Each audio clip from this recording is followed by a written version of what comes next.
اهلا بيكم مع روني. بنروح نشتري الحاجه اللي هنعملها مع بعض النهارده غاليه جدا من بره، وكمان لما هتعمليها في البيت هتبقى اسهل وانضف بكتير واوفر بكتير قوي من تشتريها من بره. هنعمل مع بعض النهارده الزبيب في البيت بطريقه سهله وبسيطه. ودلوقتي موسم العنب، والعنب موجود كتير قوي في السوق. لما تيجي نستغل الفرصه ونعمله مع بعض باسهل طريقه. تعالوا نشوف الطريقه مع بعض.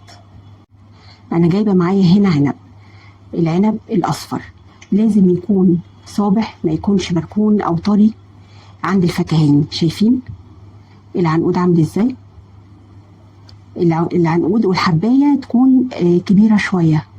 في من النوع ده بيبقى الحبايه بتاعته صغيره، لا الاحسن تجيب الحبايه تكون كبيره شويه، بحيث بعد ما تستوي او تتحول لزبيب يبقى الحبايه برضو باينه وكبيره شويه واضحه، ما تبقاش صغيره قوي.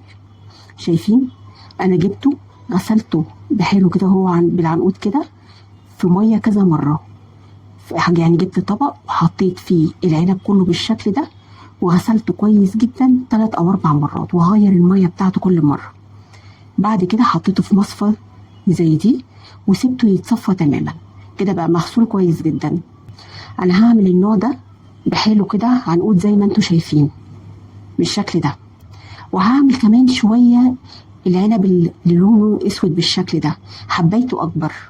طبعا ده في السوا هيختلف عن سوا العنب ده، هنشوف دلوقتي الطريقه مع بعض. بس انا حبيت اعمل لكم الطريقتين، يعني ممكن لما تيجي تعملي العنب تغسليه وتفكيه كده من العنقود بتاعه بالشكل ده، او تخليه زي ما هو عنقود. الطريقتين هوريهم لك، والاسهل لك اعمليهم. هجيب حله فيها ميه مغليه، اغليها كويس، وبعد كده هحط عليها ربع معلقه كبيره من الكربونات، وهنحط معلقتين كبار زيت نباتي. ادي التانية. هنقلبهم مع بعض كويس جدا. يبقى حطينا ربع معلقه من الكربونات وحطينا معلقتين كبار زيت نباتي.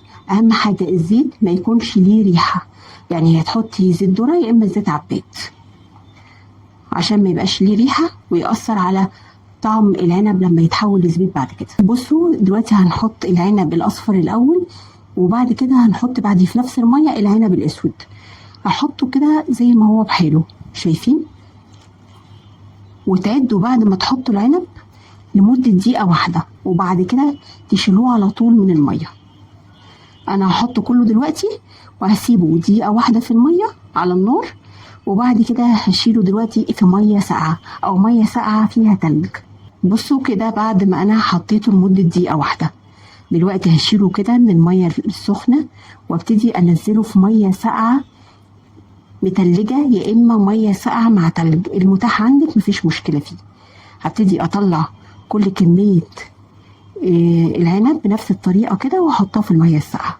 بصوا بعد ما حطيته في المية الساقعة هبتدي دلوقتي، وبرد خالص طبعا، هبتدي دلوقتي افصصه بالشكل اللي انتوا شايفينه كده، واحطه في مصفى بحيث اي مية زيادة فيه يصفي ميته تماما.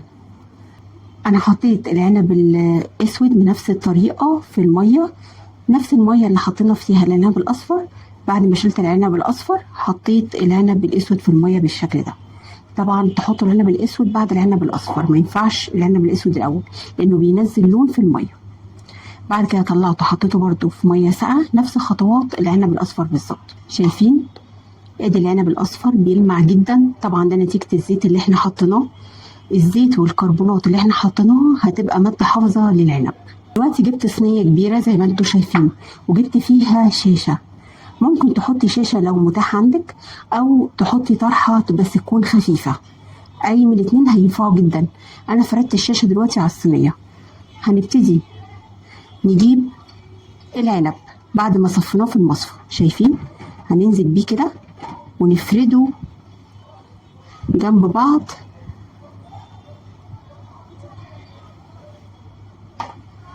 شايفين؟ هنبتدي نفرده كده، الحبات تبقى جنب بعض، ما تحطيش حبه فوق حبه. شايفين؟ نحاول نرص كله كده جنب بعض، ما يبقاش واحده فوق التانية. انا كده رصيته كله جنب بعضه. هبتدي اجيب، هي شاشه على بعضها عندي، هبتدي اجيب الطرف التاني منها واغطي على العنب بالشكل ده. انا عاوزه الشاشه، بصوا زي ما انتوا شايفين كده، ما تبقاش نازله على العنب ولمساه، لا انا عايزه اشدها بالطريقه دي. شايفين تبقى كده. هعمل ايه بقى؟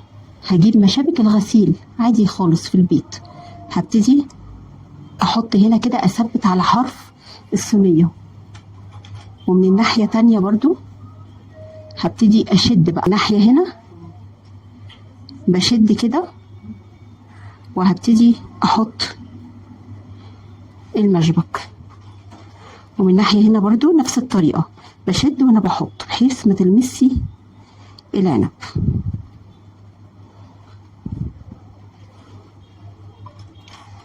شايفين الشكل ده؟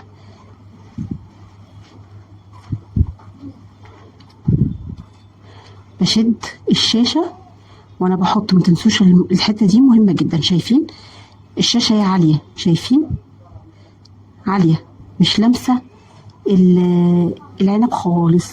هنحطها دلوقتي، هنعمل بيها ايه؟ هنحطها في البلكونه. طبعا الجو شمس قوي وحر، هنحطها 3 ايام بس. ما ينفعش طبعا نحطها في البلكونه وهي مكشوفه كده مفيش عليها شاش، فاحنا عشان كده غطيناها بالشاش عشان ما يجيش عليها اي تراب، والعنب يجيله تراب او اي حاجه، ويفضل نضيف زي ما هو.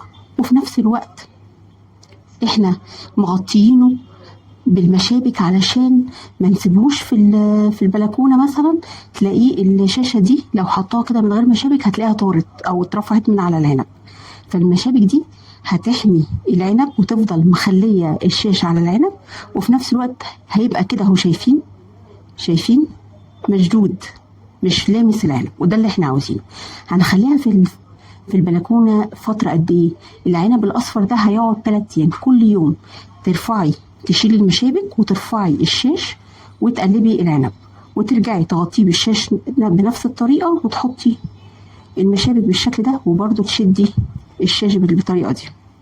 هتفضلي كده 3 ايام. طبعا انا عملت العنب الاسود بنفس الطريقه، وصفيته من الميه الساقعه وحطيته على شاش وغطيته، وبرده حطيت المشابك بنفس الطريقه اللي انتوا شفتوا بيها العنب الاصفر. هسيبهم طبعا في البلكونه 3 ايام.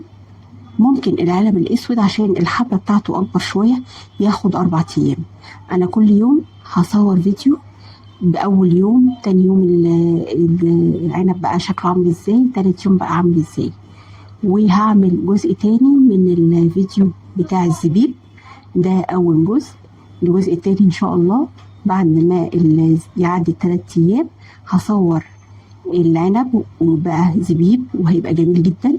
هصوره معاكم وهوريكم كل يوم المراحل بتاعته. يا رب تكون الوصفة عجبتكم. ما تنسوش تعملوا لي لايك وشير ومتابعة، بجد اللايك بيفرق جدا، والشير للفيديو بيفرق لانه بيظهر اكتر لناس كتير يستفادوا من الفيديو. ما تنسوش تعملوا لي متابعة عشان يوصل لكم كل فيديو جديد. شكرا لكم، باي باي.